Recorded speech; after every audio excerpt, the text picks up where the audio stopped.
Toe Tuesday, a Keeppunching Entertainment event. Justin, let's start off, man. Let's start off just kind of simple, big man. Let's talk about how you're feeling right now. You're only less than a week from fight night. You're the big name, one of the big names on the card. It's a nationally televised fight. How are you feeling right now heading into the fight, man? I'm just excited, man. I'm wishing it was here right now. You know, I'm anxious waiting for it. So I'm just ready to get it on. Tell me a little bit about what's been the extent of the training. Kind of give me a little bit about what's been the razor sharp focus for yourself in the last few months leading up to this fight. We've been focusing on just fundamentals. You know, just doing the things right, fundamentals. That's been a main part of focus. You know, and also conditioning, which is always important. But the main thing we've been focusing on is fundamentals, and that's a big part of boxing, man. You could win off just fundamentals.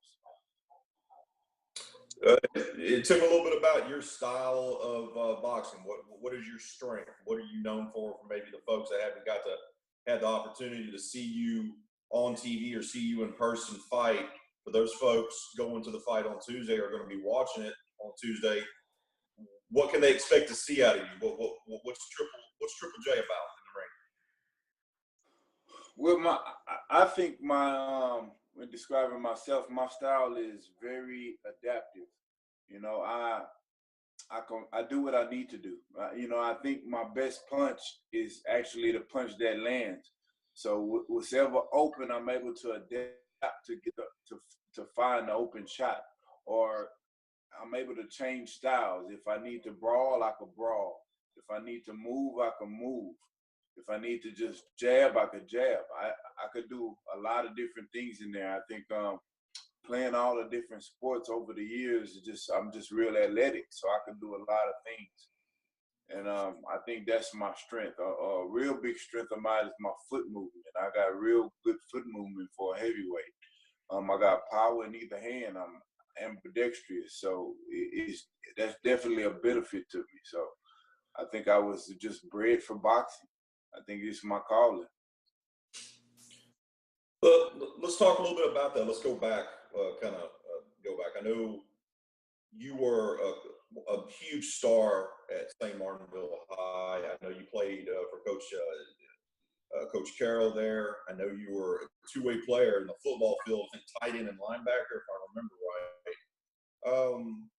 Kind of walk me back through it. Tell me a little bit about what it was like playing football. Because I remember talking to some people. You had some aspirations to play college ball, right? Yeah, I did play college ball, and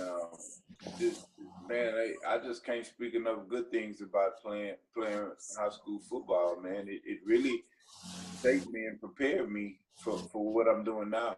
It was a great experience. It put discipline in me. It made me tough.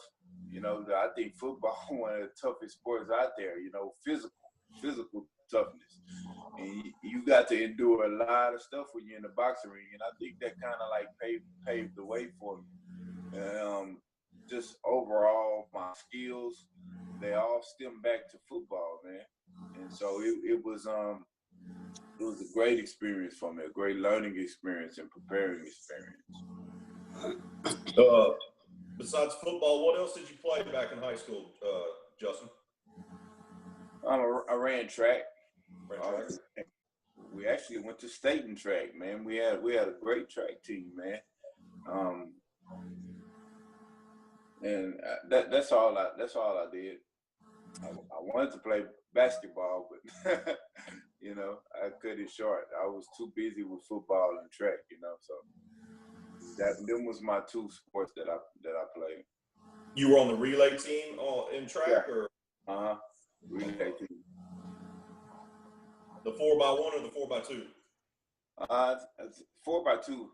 4x2, I think it was. It's hard to remember, and that's unusual for a linebacker to be on the relay team. Yeah, it is, especially a guy is as big and stout as yourself. Walk me through it. You know, obviously you learned a lot there growing up in the St. Martinville area, playing football, running track. Where'd you go play your college ball at? TSU, Texas Texas Southern. Southern. Yeah. I started off at Southern, then I transferred to Texas Southern. So you started off in Baton Rouge at Southern University, and then you transferred to Texas Southern? Mm-hmm. And you graduated from Texas Southern? No, I actually didn't. How many years did you play at Texas Southern? One. Mm-hmm. What about Southern? Same thing? Or two? No, I didn't really play at Southern.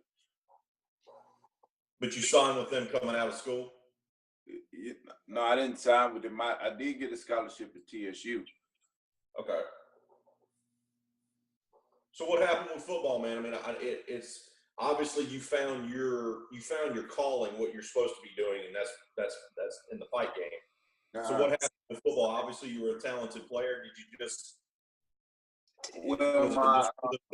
were you just like, hey, this is not what I really want to do? No, well, actually, one of my strength and conditioning coach was a boxer there. He used to be a professional boxer, and so he was kind of training me in and out. And I had a injury. We had our coach there liked to run us, man. He ran us a lot, like we were a track team. And at that time, I had gotten heavier, and we was running on a lot of concrete. We was just running, and I ended up with shin splints, man. And oh wow! And I kept running on them, you know. I kept running. That they told me the doctor was like, man, it's just a little pain. Keep running. And I actually kept running to where I actually had some small fractures in my leg. Oh, you know. So that's what happens if you keep running on shin splints. Yeah. And I didn't know any better, so I had to take some time off, and I just kind of was going back and forth, and I just put a lot into boxing, and I was a lot better boxer than I was football player. And who was the strength and conditioning coach? You remember his name there at Texas Southern? Yeah, it was Ricky Jackson. Did you fall in love with boxing right off the bat, man? Man, yes, I was in love with boxing even before boxing. I mean, growing up at St. Martinville, I used to always get in fights, man. I used to stay fighting. I think it just was a part of me. Even before that, since when I was a kid, I would always fight. Always fight. They used to call me Tank. I used to fight so much, and I just think it's a part of my character, being a fighter. So when did you, after everything with Texas Southern, when did you really get invested and start being like, okay, the fight game, this is what I'm going to do. I'm going to become a top flight boxer, and I'm going to learn everything that I need to learn. When did that process start, Justin? When I turned pro in 2007, I had a small amateur career, and I think I had maybe 19 fights, and I got most of them in 1 year. It was hard for me to get fights, so I entered a tournament, you know, and that's where I got all my fights. I made it to the nationals in a tournament. I won a national tournament, and you know, after that, it was so hard to get fights. I was just ready to turn pro. I didn't want to go through the amateur career where I couldn't get fights only except for the tournament. So I decided to turn pro. And so that's when I started learning, man, in 2007. And I was learning through fights. I didn't know all that much, but I was learning through my pro fights, like on the job training. And then and my career went on like that. I did have a break in it. I had some promotional issues, so I took like 3 years off, man. And now I forgot with Kerry Daigle, man, one of the best moves I ever made, in my coach Termite. And now we getting back to where we were when I took off, you know. And we there. What'd you do in between? What kind of jobs did you do in between after college football and before 2007? What were you doing? I mean, all kind of things. security guard. I worked in clubs, strip clubs. I did plumbing. My dad taught me plumbing, so I did plumbing jobs. Just kind of various things, but mostly I worked in the club. It was good money, good tax-free money. And were you, and then you saw, 2007, it's, I know talking to fighters in the past, a lot of them are coming from, doing odd jobs or just doing doing jobs to help pay the bills. And then there's that time where they have to be like, okay, I can't have all those other distractions. I got to do this. I got to focus on this. I got to train. I got to live in the gym. I got to train and fight. And that's all I can do. When did the fight game really take over? Was it 2007? Nah, I struggled. It really came together when I got with my agent now, my agent and manager, Kerry Dago. He put a team around me that they just taking good care of me, and it enables me to train full time. I got Dr. Campbell.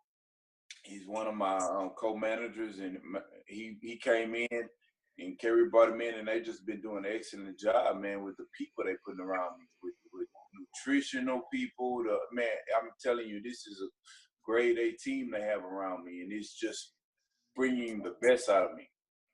So you feel like now, I mean, look, you got an excellent record, undefeated, you're a guy that's never lost in the ring, but now do you feel like you got the guys around you, the trainer, you got a well-respected guy who was a title contender in his own right in Termite, you got Kerry who's well-respected and, across multiple states for what he does. So you feel right now like you got the team around you is what you're saying to help you succeed and get to that next level? Yeah. Oh, yeah. Nobody does it by themselves, man. I know I fight by myself, but it's a whole group of people that's involved in this and that's helping pull the strings and put everything in order. And I got to commend them, man. And I feel the best I ever felt, man. And I feel the most confident I ever felt, You don't know what it does to an athlete when all he got to worry about is training. It puts everything into focus. You ain't got to worry about a lot of things. They take a huge burden off of me, and when I need help with something, I come to them and they take care of it. And that's you can't ask for more as a fighter.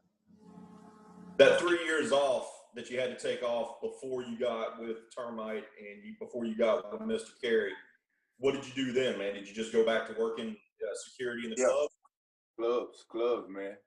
Clubs, man, I was like 270 pounds, man. I had to come down, man. I had to come down. Yeah. And were you living in Houston already at that time, man? Yeah. I didn't go back to St. Martinville. It just wasn't that much. It wasn't that much to do.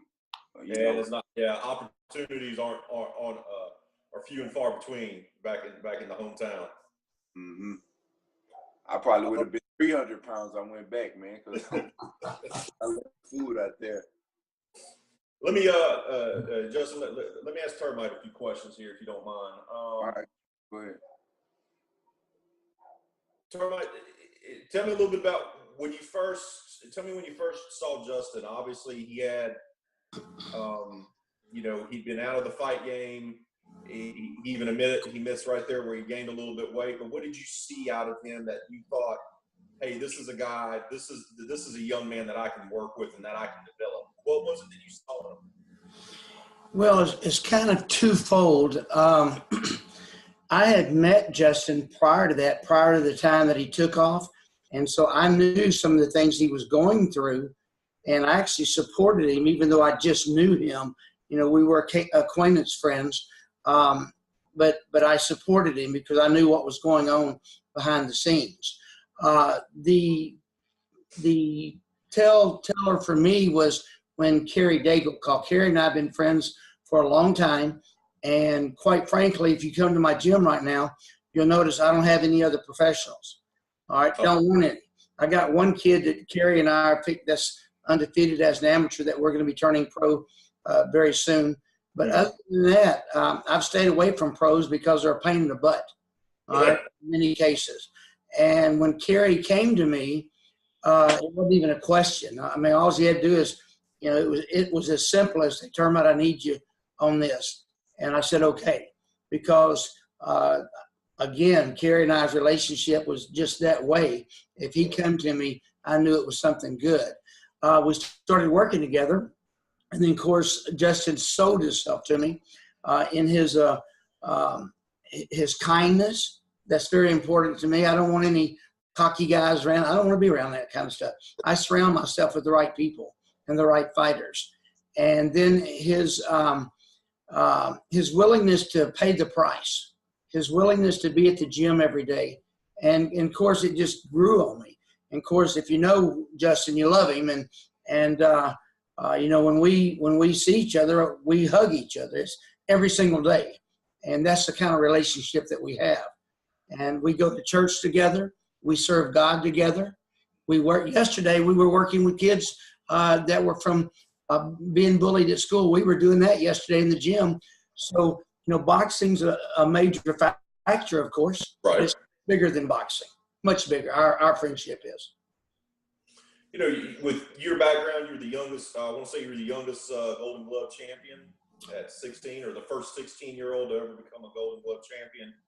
You have a terrific amateur career, welterweight contender. You're on of course, the undercard for Ali and Holmes in 80.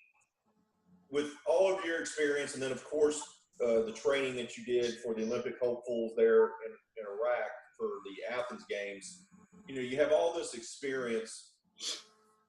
For you, dealing with someone like Justin, have you found it to be him being kind of a sponge? Because, look, you've been through the ringer. You came up through the amateur ranks.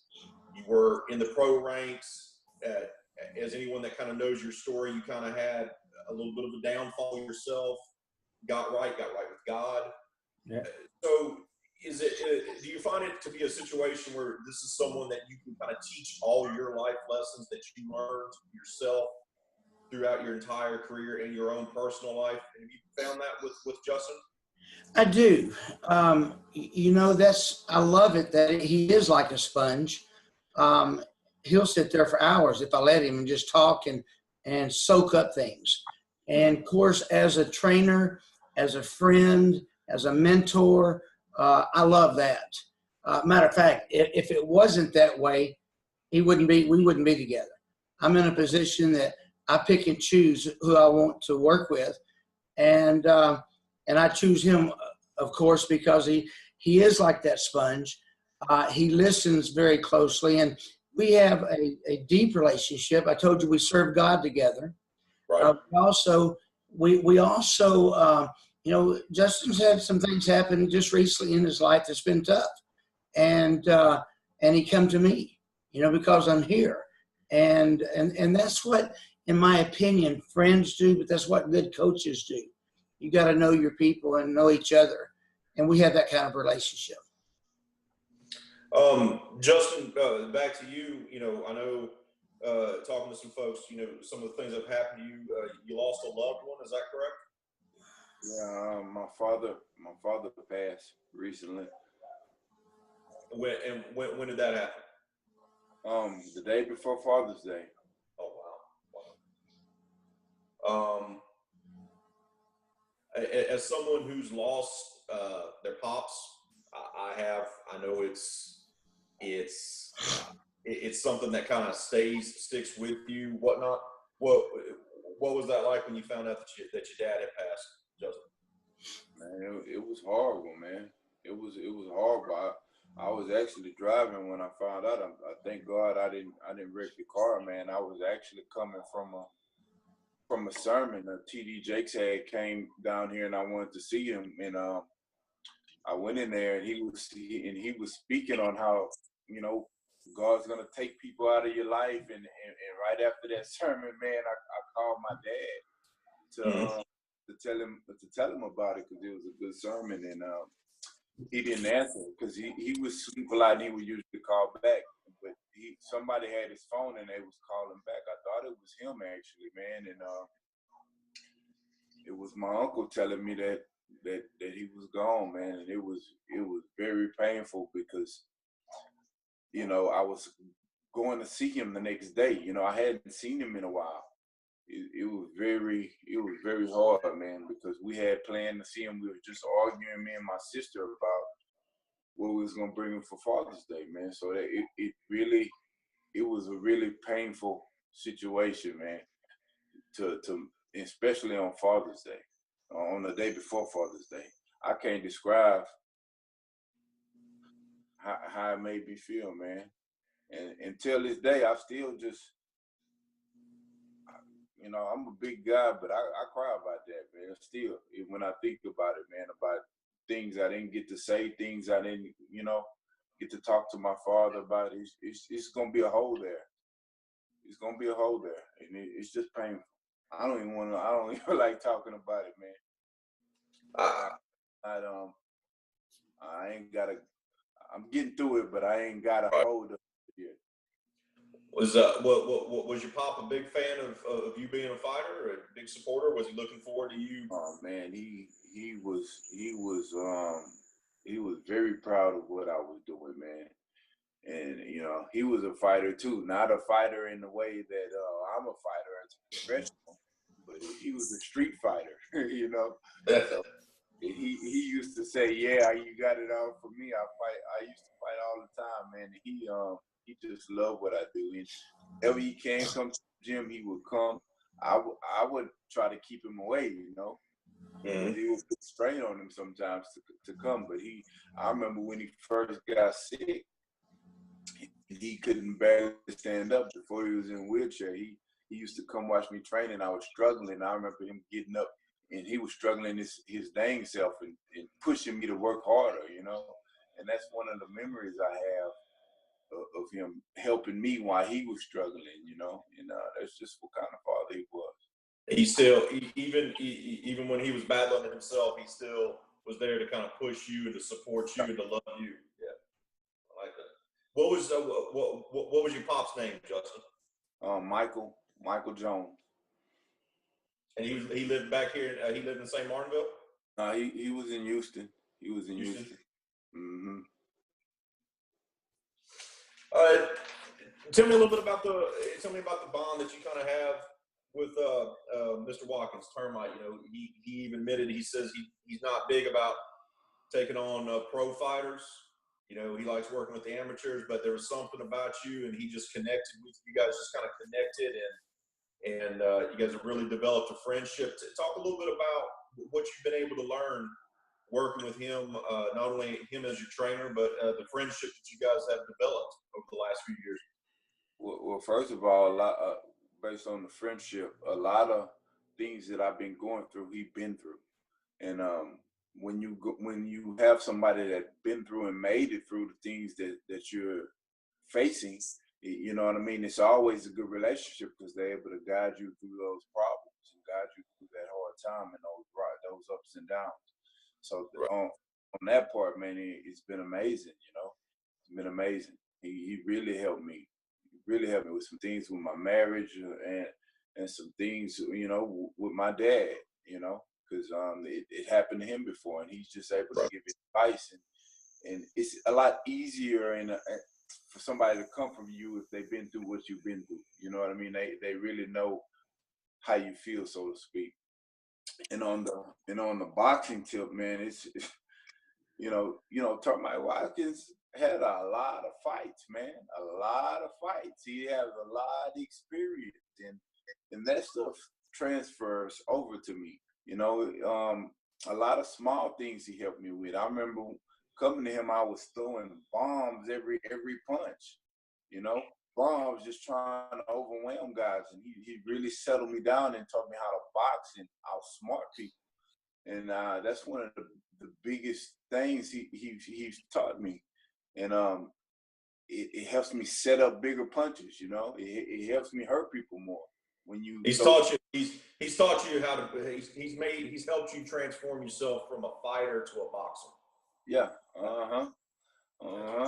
And helped me use all my skills, you know. When he fought on angles and turning and he was just so smooth, man. And he's teaching me all them things that he does.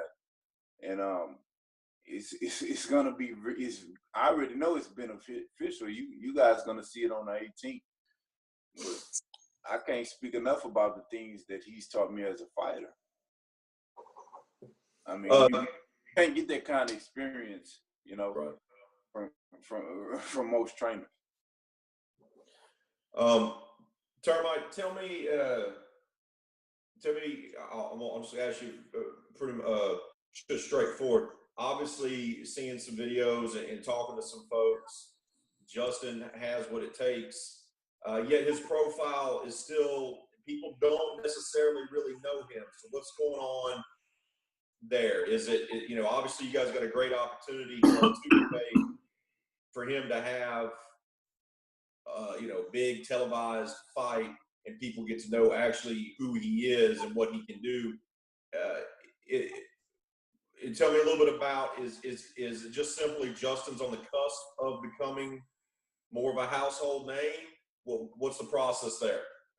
Well, you know, if you were to, if I was to ask the average person right now, tell me somebody that's in the top 10 of the world in the heavyweight division, most of them couldn't do it. All right. And so until they get that big break, until they get that televised break, and that's what we're looking for. You know, we want a TV fight like we got right now, and we want to look good. We want to win and do it well. And, you know, that can change literally overnight. Just boom, just like that. And we look for opportunity. And then, of course, we all have a position. I know what my position is on this team. Justin knows his position. And then as Kerry Daigle's, we know what his position is. And Kerry is that one that when that opportunity comes, we will just pounce on. We'll pound on it. And so, you know, we just take one step at a time. We're not worried about any other fights. We're not worried about anything. We know that when we win this one, then we're one step away. We'll win that one, and then we're one step away. And we keep winning. All the notoriety, all of that'll come. When you've been training with Justin, you know, he even admitted when I brought it up that you've helped turn him from a fighter to a boxer. Yes, sir. He said when you guys first got together, he just wanted to come in and throw bombs right off the bat and just kind of, you know, and I see you smiling now. That's, you know, that classic thing of I just want to knock someone out and then they tire themselves out, you know, and not be able to kind of go the distance. So what were some of the things that you saw? Obviously you saw the potential, but what are some of the things that you've been kind of working to kind of develop and make Justin even better at? Is it, you know, turning him into a full all-around boxer, so to speak? Well, the name of the game is boxing. It's not slugging. And so what we've done is I've just showed him a different way. You know, he was winning. He was successful. He's doing good. But I'm just kind of rounding him off and making him a well-rounded fighter, because not everybody can go in there and pound. And so when we need to pound, we will. When we need to box, we will. And just trying to make him a well-rounded fighter.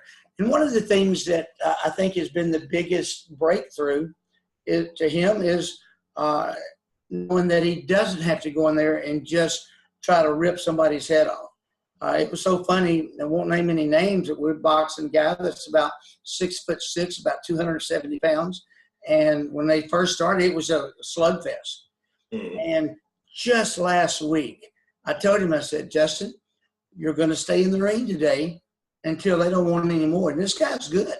Now, this guy's 6'6", 270 pounds. I said, you're going to stay in there until this guy didn't want any more. Right. And after about the 6th round of Justin just doing little sharp punches, then boom, the big one, boom, boom, boom, boom, boom, boom, boom, boom, boom, and the turning and the pivoting. And all of a sudden, the 6th round, coming out for the 7th round, they said, we don't want no more. We said, well, we need a little bit more. No, we're not. We're not doing it. And so, you know, Justin, I try to set him up for success. Right. And by doing that, what I mean is that I let him do the work. He did it. Not me. I just give him a different way. And it's just making him a well-rounded boxer so that we can handle whatever type of situation comes. I got you. What are you guys now, kind of walk me through the preparation? Obviously the fight's on Tuesday. From here, now it's Thursday morning. What are you guys going to be working on between now and then? What's the travel day going to be? Everything like that. We're backing off. You know, at this point of the fight, if you're not in shape, you're not in shape. So we're there. We're ready. And so now we're kind of like a knife. We're just keeping that edge sharp. And we're doing it by not we're not sparring anymore. We're not. We're just keeping the edge on the sword right now. And what we do is we. I don't know if you can see my hands. Yeah, you can. But anyway, we work real hard, and as we work real hard, the energy level goes down. And then as we back off of that working hard, the energy level is coming back up. And as we're coming back up, our goal is to peak on the 18th and let all that energy be there. And so that's what we're doing. We're just being safe. We're just being smart. We're keeping the blade sharp right now. Gotcha. We'll wrap it up here. A couple more questions. Mr. Carey, let me ask you a few questions if you don't mind. Why did you think, obviously you knew about Justin. Why did you think Termite and he were going to be a good fit? Number one, Justin is a no-nonsense kind of guy. He's real serious about his craft. He's a very good family man. And I wanted to put him in that environment. But at the same time, I wanted to put him in an environment with a guy that's been there, done that. Listen, there's a lot of trainers in this world. There's a lot of them that are very good. But no one can be better than someone that's actually fought in the ring. And Termite's had a huge amount of success as not only an amateur, but a professional fighter. So he understood what it was like to be a fighter. I mean, he's fought on the biggest stages in the world. He retired with a record of, Termite, what was your record when you retired? I had, as a pro, 65 fights. I had 58 wins, 5 losses, 2 draws with 48 knockouts. A pretty impressive record. That's pretty good. That's pretty good. Yeah. And what was impressive about Termite as a trainer was that every time Termite would fight, we talk about his knockouts. And Termite would always say, yeah, but I really couldn't punch. I said, well, what happened to these 58 guys you knocked out? The key was that he knew how to set a strategy up and get in an angle to put them in a position where they never saw the shot coming. Right. And that's where Justin is now. Justin's a very dangerous heavyweight. So many times when we're trying to make fights, you hear a lot of people say, well, let's wait till he loses one before we take him on, because he doesn't know what it's like to lose. He's dangerous.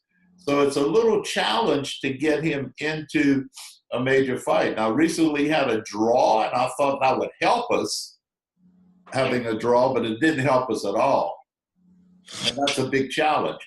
So now we're gonna kind of take the Gennady Golovkin route when he's fighting Canelo coming up in the big fight. Gennady took a pay cut to be able to get a big fight. Right. And so we're gonna take a pay cut, not a big one, by the way, but we're gonna take a pay cut to get that fight and lure that guy in the ring. And then we're just gonna go in there and do what Justin does best, and that's annihilate these guys. And what they're gonna see in Triple J is that he's for real. These top 10 heavyweights that are out there, listen, they're all good fighters, but I don't see anyone that can beat Justin Jones.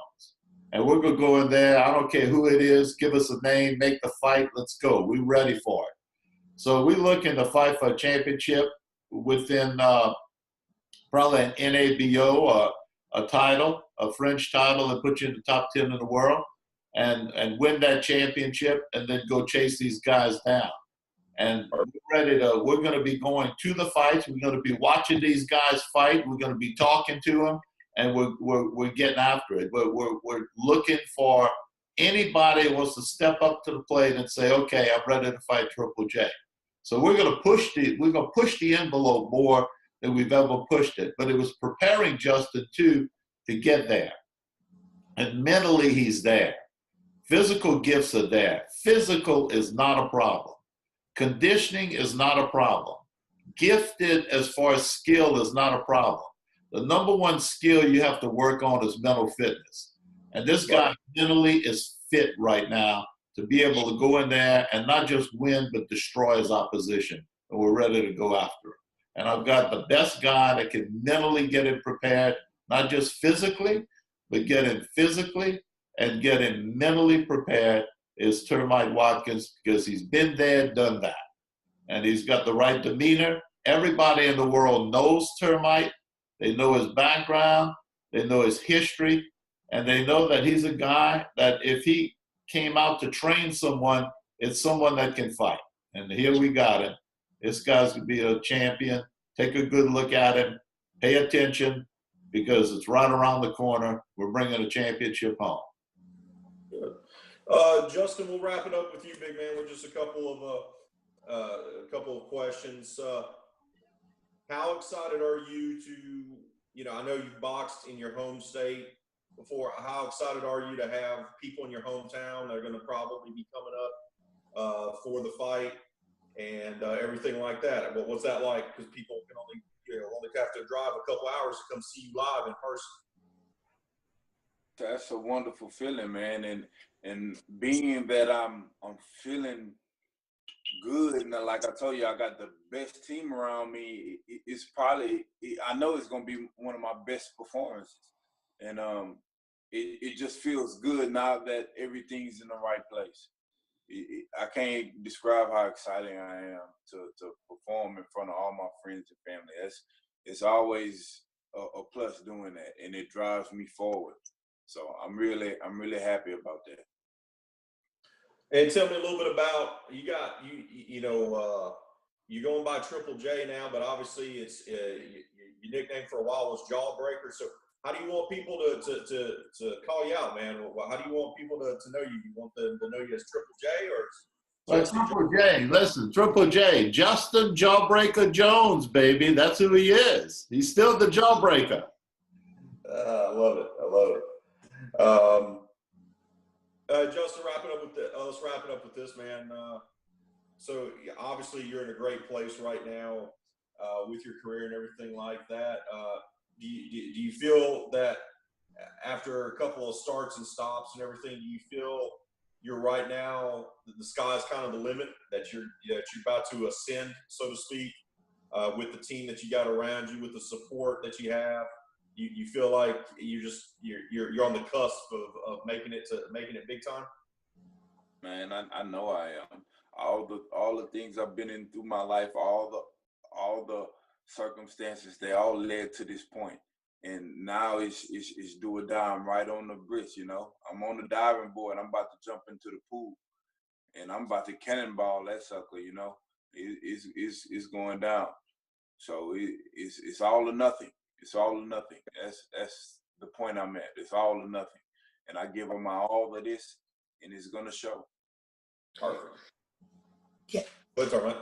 Hey, I just want to tell you as a coach to watch out for something. You ever seen a guy get hit so hard that his right leg goes up in the air? I just want to tell you, we're not going to tell you everything, but watch this guy's right leg. We're going to hit him so hard that leg's going to come up, and just we're calling the shots right now. Just watch. I love it. Now, if Termite and Justin, if I wanted to, are you guys going to be in Houston for the next few days, right? When are you guys traveling over to Louisiana? I'm going to come over the day before, okay.